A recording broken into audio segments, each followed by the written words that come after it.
What's the queen look like? Well, hopefully we'll find her. Is she big? Yeah, she's long. There she is. She's right there. Oh, wow. She's very good looking. Isn't she beautiful? Good afternoon, Your Highness. Yes, she is real royalty. The bees take care of her. They feed her. They groom her. She's basically an egg-laying machine, and without her, the whole colony will die. So she's extremely important. Let me put her back in there so we don't lose her. We don't want her to go anywhere. There she is, still walking around. Put her back in the hive. Give them a little puff of smoke.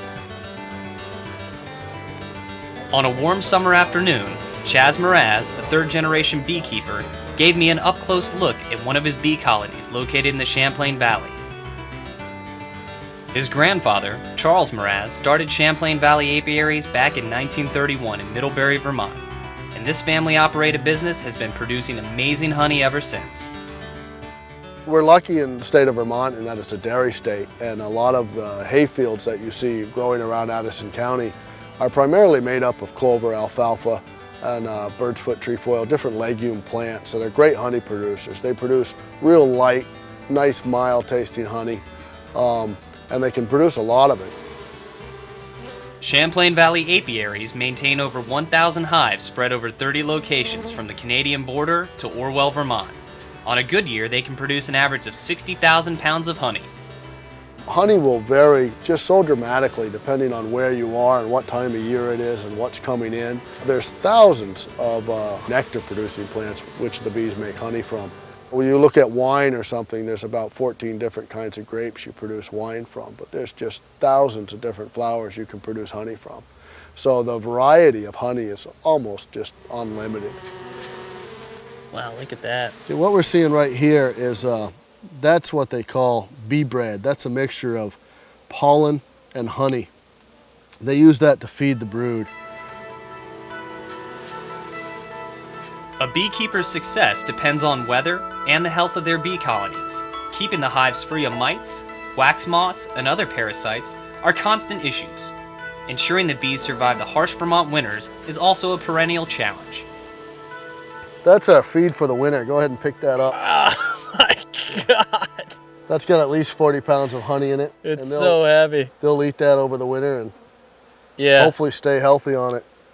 A lot of beekeepers feed their bees sugar or high fructose corn syrup, sugar in different forms. We choose not to do that. We never have done that.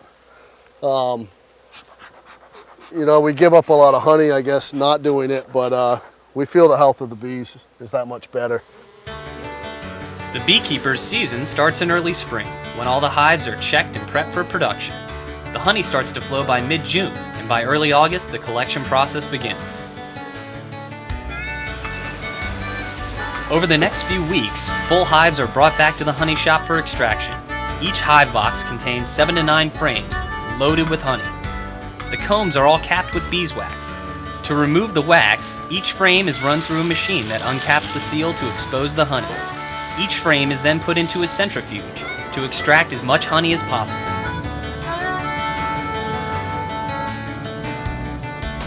Chaz's father, Bill Mraz, used his engineering background to help design and perfect some of the machines used to extract the honey.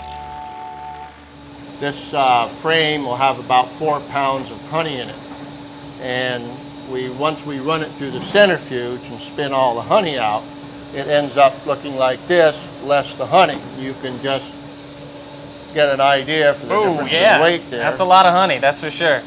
And this is an empty one, so you see there's a big difference. I can throw this to the moon. This honeycomb structure is really a very efficient structure from an engineering standpoint. And you guys keep this framework when you put it back in? Yes, it'll go right back in, yeah. And then the bees just fill it over They'll fill it out, draw a little bit more wax out, seal it over when it's full, and we're ready for next year. Excellent. From the centrifuge, the honey flows through a short pipe to another machine that's designed to separate out all the small wax particles. The honey and the cappings which come off the uncapper, the wax flakes, go into this machine, which, because the wax is much lighter than the honey goes to the outside, the wax goes to the inside, and then the wax is separated from the honey and ends up being in the bottom of the pan in little kind of chips like that. This sticky sawdust-like substance is used in a wide variety of cosmetic products as well as beeswax candles that come in all shapes and sizes. From the wax separator, the honey flows through a holding tank and is then poured into containers as needed throughout the year. The thick, slightly granular liquid is one of nature's purest sweeteners. The main difference between our honey and a lot of other big packaging companies is that we sell naturally crystallized honey. All honey is liquid when it is extracted, but it's put into barrels, and in about 30 days, depending on the temperature outside, it'll naturally crystallize, not doing anything to it. Honey, like so many products, natural products, the less you do to it, the better it is. We take that honey and we never heat that honey, we never filter that honey. The honey you see in the jar is what came right out of the comb. Making clarified and crystallized honey has always been the main product of Champlain Valley Apiaries, but over the years the bees have provided additional products and other benefits as well. My grandfather started using bee venom therapy, I think in the 1950s, after he suffered from rheumatic fever, and he was bedridden with it. And he had heard this, what he described as an old wives' tale about bees being used to treat rheumatic diseases, and he ended up stinging himself and getting out of bed the next day. After that, he pursued the idea for years and is still being used by the National Apiary Society today. There's a lot of people who are continuing that.